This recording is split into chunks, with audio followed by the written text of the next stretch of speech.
ఈ వీడియోలో నేను చెప్పే ప్రతి విషయం నేను ఒక ఇండియన్ లాగే చెప్తలేను. I'm just talking as an individual. So, నేను ఏం కంపారిజన్స్ చెప్తలేను. ఇండియాలో అట్లుంటది, ఇక్కడ ఇట్లుంటది అని. నేనేం ఎవరిని తక్కువ చేయాలనుకుంటలేను. That's not my point overall. నేను జస్ట్ నాకు నచ్చిన విషయాలు నేను మాట్లాడదాం అనుకుంటున్నా అంతే. సో, బేసికలీ నేను యూకే వచ్చి ఇట్స్ బీన్ 1.5 ఇయర్. అండ్ నేను ఇక్కడ వచ్చిన కొత్తలా I felt they are some things which I really liked. నాకు చాలా నచ్చినవి అవి. అండ్ ఇంకొకటి ఏంటంటే I think it makes one's life even better. So I just want mention in this video నాకు ఏమేమి నచ్చినాయి ఇక్కడ, నేను ఏవేవి చూసి షాక్ అయినా. అంటే నాకు ఫస్ట్ టైం అవి చూడంగానే I felt oh my God, is it true, like is it really happening అన్నలాగా నాకు కొన్ని అనిపించినాయి. సో నేను షాక్ అయినాయి, నేను సర్ప్రైజ్ అయినాయి, నాకు నచ్చినవి మాత్రమే నేను ఈ వీడియోలో మాట్లాడదాం అనుకుంటున్నా. So this video is all about that.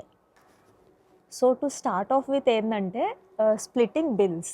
So బేసిక్గా ఇప్పుడు హౌ ఇట్ వర్క్స్ జనరలీ మనకు తెలిసింది ఏంటంటే a person earns in the family or 2 people earn in the family and they share their bills equally. Or లేకపోతే ఒకళ్ళు earn చేసినా కూడా ఇంట్లో అందరి ఎక్స్పెన్సెస్ కానీ బిల్స్ కానీ వాళ్ళే అఫోర్డ్ చేయడం, ఇట్లా నాకు తెలుసు. And I was having that in my mind. So after coming here I went to a store to purchase something. Later నేను అక్కడ అబ్జర్వ్ చేసింది ఏంటంటే నా ముందున్న వాళ్ళు they were a family, husband, wife and 2 kids, girl and boy. So వాళ్ళు ఏం చేసిందంటే ఫస్ట్ హస్బెండ్ థింగ్స్ ఏమైతే ఆయన పర్సనల్గా ఆయన ఏమైతే కొనుక్కున్నాడో అవి తీసుకుపోయి కౌంటర్ పైన పెట్టి బిల్ చేయించుకున్నాడు టిల్ పైన. అది అయిపోయిన తర్వాత he took a receipt, he left, like he came a side. Then the wife did the same thing and then the wife ఆస్ the kids how much do you have. వాళ్ళు ఏదో ఒక amount చెప్పిండ్రు.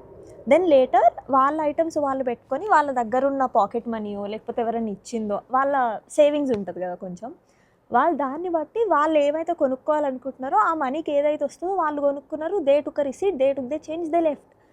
I was in such an amused feeling that I realized okay, ఎవరు సంపాదించింది ఎవరి అవసరానికి ఎవరికి నచ్చింది వాళ్ళు కొనుక్కొని వాళ్ళు ఖర్చు పెట్టుకుంటున్నారు. There is no restriction, there is no objection from anybody in the family. ఇప్పుడు నువ్వు ఇదెందుకు కొనుక్కుంటున్నావు అనడానికి హస్బెండ్కి రైట్ లేదు. ఇప్పుడు నేను ఇది కొనుక్కుంటే నీకేమవుతుంది, నువ్వు అది కొనుక్కున్నావు అనడానికి ఈ ఎవరికి రైట్ లేదు అసలు. ఎందుకంటే ఎవరి డబ్బులు వాళ్ళు సంపాదించుకుంటున్నారు, ఎవరి ఖర్చు వాళ్ళు పెట్టుకుంటున్నారు. And they are saving something for the family as well. I really love that and I was really surprised in the first place. అంటే నేను చాలా చాలా చాలా షాక్ అయిన దానికి. ఇప్పుడు నేను చెప్పే అన్నిటి దానికంటే ఇదే ఎక్కువ షాక్ అయినా నేను. I really loved it. నాకు చాలా చాలా చాలా చాలా నచ్చింది. So that's the first thing. And next వచ్చేసి every job here has equal respect. Warehouse job కానివ్వండి, బిన్స్ కలెక్ట్ చేయడానికి వస్తారు కదా మన డస్ట్బిన్స్, అదంతా వాళ్ళు కానివ్వండి, ఒక సాఫ్ట్వేర్ ఎంప్లాయే కానివ్వండి, ఒక డిజైనరే కానివ్వండి, లేకపోతే ఒక స్టోర్కి మేనేజరే కానివ్వండి, whatever job you name, they gain equal respect. ఇంకొక అమేజింగ్ ఫ్యాక్ట్ ఏంటంటే ప్రతి జాబ్కి it will be like an equal opportunity thing. అంటే ప్రతి వాళ్ళు they have to go through an interview or they have to apply through an online portal or ఇట్లా. There is nothing like okay మావాడే వచ్చేసేయండి, even they have interviews. Even every job here has a particular way of applying or a particular way of hiring, and you work with dignity and you earn respect. ఇక్కడ నీకు వచ్చే శాలరీని బట్టి are నువ్వు చేసే పనిని బట్టి ఆర్ నువ్వు ఉండే నువ్వు ఉండే పొజిషన్ని బట్టి నీకు రెస్పెక్ట్ రాదు. నీకు ఎవడు పైసలు ఎక్కువ తక్కువ అట్లా ఎవడు చూడడు. It's like you are earning for your family, you are earning for yourself, you deserve respect, అంతే. You earn it that way. ఇక్కడ తక్కువ జాబ్ లేదు, ఎక్కువ జాబ్ లేదు. నువ్వేదో పెద్ద పొజిషన్ ఉంటే నువ్వు ఏదో పెద్దోడివి, నీకు అందరు రెస్పెక్ట్ ఇవ్వాలి, నీకు సలాం కొట్టాలి, అంత సీన్ లేదు. నువ్వేదో తక్కువ జాబ్ చేసినా, నువ్వు నార్మల్ ఏదన్నా సోషల్ జాబ్ ఏమైనా చేసినా నిన్ను ఎవ్వరు తక్కువగా చూడరు. You are earning your respect with your work of dignity. నాకు అది చాలా మంచి అనిపించింది. Okay, this may be funny, కానీ తర్వాత నాకు ఇంకొక విషయం ఏం నచ్చిందంటే నెక్స్ట్ది, మనం నార్మల్గా రెస్పెక్ట్ ఇవ్వడం అంటే వీళ్ళని ఎట్లా క్వాలిఫై చేస్తామంటే ఓకే వీళ్ళని మనం గారు అంటే తెలుగులో గారు అంటే, ఇంగ్లీష్లో ఇంకేదో అంటే, సార్ మ్యామ్ అంటే ఇట్లనే రెస్పెక్ట్ వస్తుంది అనుకుంటే అబ్సల్యూట్లీ రాంగ్. ఇక్కడ నువ్వు నీకంటే చిన్నోళ్ళని, నీ కంటెంపరీ బ్యాచ్ని, నీ మమ్మీ వాళ్ళని, నీ ఎల్డర్లీ ఎవరైతే ఉంటారో మీ గ్రాండ్ పేరెంట్స్ ఆ ఏజ్ వాళ్ళని అందరినీ పేరు పెట్టే పిలవచ్చు. వీళ్ళ పాయింట్ బేసిక్ ఏంటంటే they named you for a reason. ఇప్పుడు నీ పేరు ఒకటి ఉంటే that is to be called. అది ఉట్టిగా పెట్టలేదు కదా పేరు, ఆ పేరు ఉన్నందుకు పిలవడానికి. So how to address another person with their name. It's that simple. There is no complication at all. If you want to address them by their relation you'll call them aunt and their name, uncle and their name. వాళ్ళ మీద respect ఇచ్చేసి వాళ్ళ మీద పడిపోయి ఎగవాడు చూపించేయడం not necessary. Even కంపెనీలలో మేనేజర్లు కానీ లేకపోతే whoever on the topmost position ఎవరైతే ఉన్నారో వాళ్ళని కూడా పేరు పెట్టే పిలుస్తారు. There is no sir, no madam, no anything. అది నాకు చాలా నచ్చింది. అంటే okay, name is to name them, why not. Okay, తర్వాతది I think this is the most important. ఎందుకంటే ఇప్పుడు there is a rule. Road పైన కానివ్వండి, ట్రాఫిక్ది కానివ్వండి, లేకపోతే వర్క్లో కానివ్వండి, wherever the places there is a rule. ఆ రూల్ని you have to follow. There is no question or no point of raising a question why. There is no question called why when it comes to rules. It's like, okay, there is a rule, we need to follow it. అది follow అవ్వకపోతే ఏమవుతుంది అన్న question కూడా రాదు. అది follow కాకపోతే అంటే దాని కాన్సిక్వెన్స్ ఏంటి అని తెలుసుకోవాలని కూడా ఎవరు ట్రై చేయరు. నువ్వు రోడ్ పైన కూడా ఇక్కడ I was shocked by this. Trust me, I was shocked by this.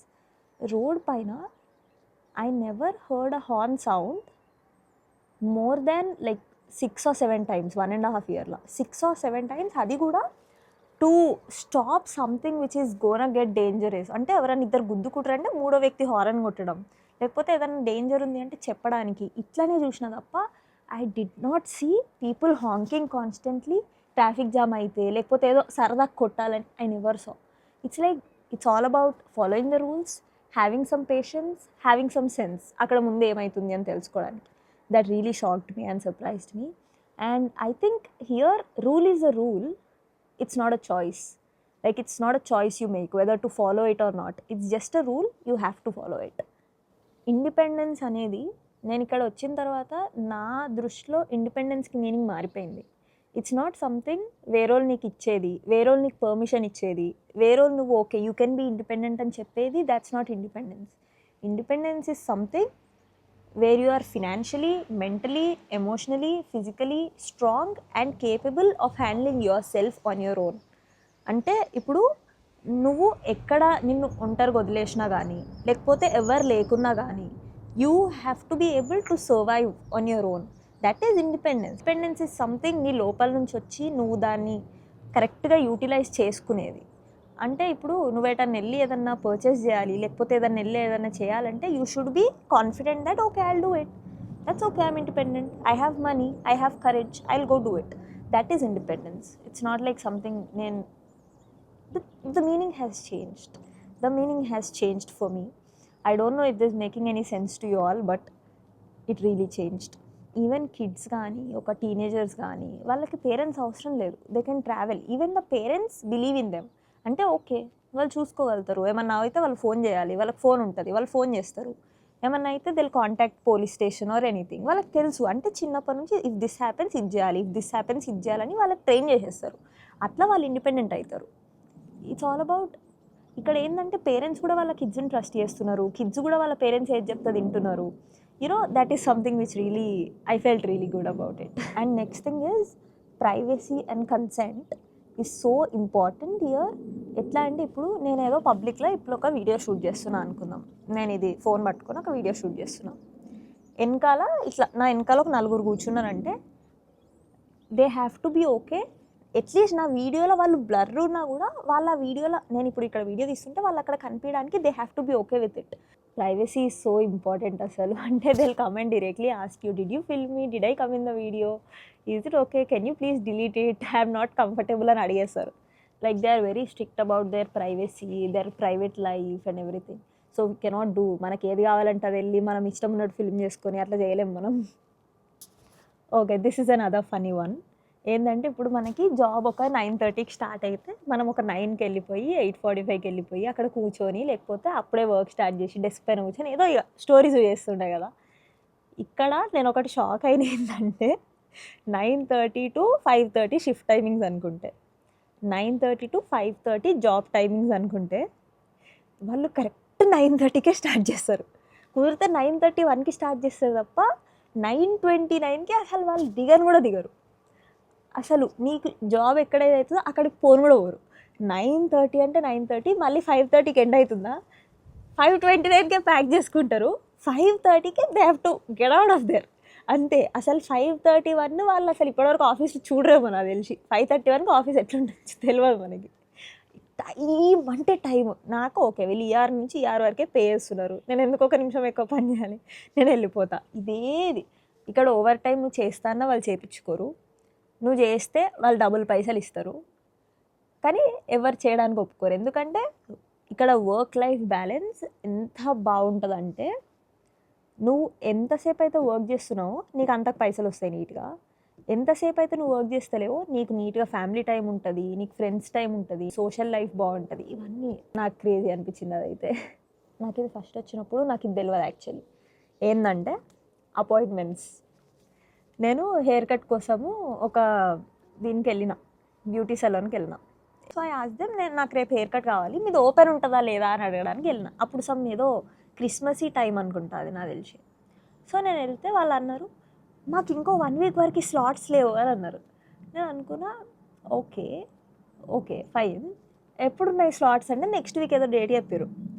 నాకు అప్పుడు అర్థమైన విషయం ఏంటంటే హెయిర్ కట్కి, నెయిల్స్కి, చిన్న చిన్నవి ప్రతిదీ నువ్వు ఎక్కడికి వెళ్ళాలన్నా, whether it be a very small thing or whether it be a very big meeting, you have to take an appointment. You have to be on time ఆ అపాయింట్మెంట్కి. ఖచ్చితంగా నువ్వు నీకు అపాయింట్మెంట్ లేని నువ్వు వాకింగ్ చేస్తా అంటే ఒప్పుకోరు. అది చాలా చాలా చాలా చాలా చాలా రేర్ కేసెస్. అట్లా నువ్వు వాకింగ్ చేసినా కూడా ఓకే రావచ్చు అన్నలాగా ఉంటుంది. అంతే తప్పిస్తే అపాయింట్మెంట్ లేని ఎక్కడికి వెళ్ళలేము. అది కూడా I felt oh it's time saving for them and us. But yeah it's very good ఇద్దరికి. నాకు తెలిసి నేను ఇప్పుడు చెప్పబోయే పాయింట్ చాలామందికి నచ్చుతుండొచ్చు, అంటే నాకు తెలియదు, నేను చెప్తున్నా. Irrespective of the gender, after 18, you can live with your partner. Like, you can live with your partner, you want to marry them, you can marry them, you want to have kids, you can have kids. It's like up to you. After you're 18, you're mature enough to take your own decision లాగా. అంటే నీకు తెలుసు after you're 18 నువ్వు ఏం చేయాలనుకుంటున్నావు నీకు తెలుసు. Most of my colleagues, అంటే నేను ఇక్కడ వర్క్ చేసే దగ్గర my colleagues are around 16 to 22. I have a lot of people అనమాట, బాయ్స్ అండ్ గర్ల్స్ ఇద్దరు. So most of the girls have their boyfriends living with them. 2 of them are just figuring out ఇప్పుడు ఏం చేయాలో వాళ్ళు. So I feel they are independent. It's really nice. వాళ్ళు వచ్చామని చెప్తుంటే కూడా I feel like they know what they are doing. I like it. వాళ్ళతో మాట్లాడడం కానీ వాళ్ళతో ఇంటరాక్ట్ అవ్వడం కానీ ఇదంతా గురించి నాకు చాలా మంచిగా అనిపిస్తుంది.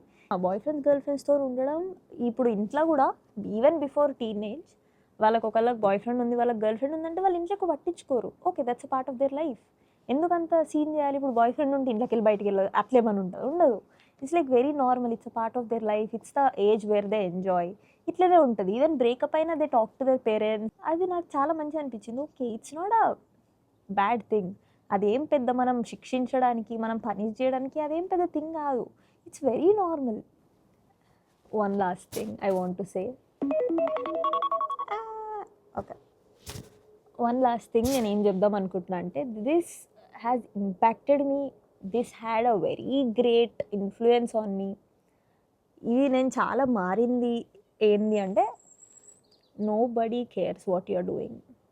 Like nobody cares what you're doing. Even in private, even in public.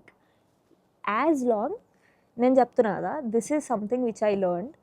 As long as అది ఏదన్నా రూల్స్ని క్రాస్ చేస్తలేము, మన వల్ల ఎవరికి హామ్ అవుతలేదు అని అంటే you can do whatever you want. Whatever you want. Trust me, whatever you want. As long as you're not crossing any rules, as long no one's hurt by you, నీ ఇష్టం ఉన్నది చేసుకోవచ్చు. నిన్నెవ్వరు జడ్జ్ చేయరు. నువ్వు ఇట్లెందుకున్నావు అని చూడరు. నువ్వు రోడ్ పైన డ్యాన్స్ చేసుకుంటే వెళ్ళి ఇంకోళ్ళు వచ్చేవారు జాయిన్ అవుతారు నీతో తప్పిస్తే నేను ఎవరు వియర్డ్గా చూడరు. నువ్వేదో గట్టి గట్టిగా పాడుకుంటే వెళ్ళు నీతో వచ్చి ఓ నైస్ వాయిస్ అంటారు తప్ప నిన్ను ఎవరు ఏమనరు. అంటే ఈ జడ్జ్మెంట్స్ అనేది నాకు కొన్ని ఇయర్స్ నుంచి, అంటే ఒక 5-6 ఇయర్స్ నుంచి నేను పట్టించుకోవడం ఆపేసిన. అండ్ ఇంకొకటి ఏంటంటే నాకు అది చాలా వియర్డ్ అనిపిస్తుండే. అంటే ఎవరికి ఇష్టం ఉన్నట్టు వాళ్ళు ఉంటే ఎందుకు ఇంత జడ్జ్ చేస్తున్నారు లాగా. కానీ after coming year I thought okay this is life. అంటే నీకు నచ్చినట్టు నువ్వు బతకడం is life. Even I observed ఒకసారి ఏంటంటే ఫ్యామిలీ కమ్స్ ఫస్ట్ ఇక్కడ. అంటే ఇప్పుడు ఏదన్నా మీ పిల్లలు ఏదో చేయాలనుకుంటున్నారు పబ్లిక్లో, that is harmless, they are not crossing any rules, వాళ్ళు చేయొచ్చు. అది పేరెంట్స్ దాన్ని ఇంకా ఇట్లా షూట్ చేసుకుంటారు క్యూట్గా, ఏదేదో చేస్తుంటారు. As long as your family is happy and you are making them happy, నీ ఇష్టం, నీ ఇష్టం ఉన్నది చేసుకోవచ్చు. ఎట్లా అంటే ఇప్పుడు నీ లైఫ్ని నువ్వు బతుకుతున్నావు అంతే, రేపటి గురించి ఆలోచిస్తలేవు, ఇట్స్ ఓకే. నిన్నేమైందో పట్టించుకుంటలేవు, అబ్సల్యూట్లీ ఫైన్. ఈ రోజుని ఈ మూమెంట్ని నువ్వు బతకాలనుకుంటున్నావు, దానిలో తప్పేముంది, బతకొచ్చు కదా. రేపు ఏమవుతుందో నీకు తెలియదు, నిన్నేమైందో నీకు అవసరం లేదు. ఈరోజు ఏమవుతుందో అది గడుపుదాం అనుకోవడం నాకు తప్పేముంది అసలు. ఎవడో ఏదో అనుకుంటాడని నీ హ్యాపీనెస్ ఎందుకు దాచిపెట్టుకోవాలి. నేను నార్మల్గా ఇప్పుడు నా పర్సనల్ నా ఫ్యామిలీ ఏమైనా చేసినా కూడా వాళ్ళు చూస్తున్నారు అంటే నాకు కోపం వస్తుండే. నేను ఎక్కడే చెప్పలే, నాకు అంత లేకుండే చెప్పాలని, కానీ వాళ్ళు చూస్తారంటే అరే చూడని ఏమవుతుంది చూస్తే, ఎవరో ఏదో అనుకుంటారు, మనం ఎందుకు కాంప్రమైజ్ అవుతున్నాం, నాకు అర్థం కాదు. This is one thing which had a very huge impact on me. Nobody cares what you are doing, just do whatever you want. Yeah, ఇవే. ఇంకా నేను ఏమైనా మర్చిపోతే గిట తర్వాత చెప్తా. నాకు ఆన్ ద స్పాట్ గుర్తొచ్చినాయి, నేను జస్ట్ ఇట్లా చిన్నగా నోట్ చేసుకొని నేను మాట్లాడినా అంతే. ఇంకేముంది ఇంకా నాకు గుర్తొచ్చినాయి, నాకు ఎక్కువ నా మైండ్లో కూర్చున్నాయి అయితే ఇవే, అందుకే నేను ఇవి చెప్పిన. ఇంకేమైనా ఉంటే తర్వాత చెప్తా. మీకేమన్నా అనిపించినా, యూకేలో ఎవరైనా నుండి నేను ఏమైనా మిస్ చేసినా అనిపించినా, లేకపోతే ఇండియాలో నుండి ఇంకేమైనా తెలుసుకోవాలనిపించినా, ఇది ఇట్లుంటుందా అది అట్లుంటుందా అని అనిపించినా, we have a comment box down there, so you can write it. Yeah, I think that's it. You'll see me again anyways. Bye.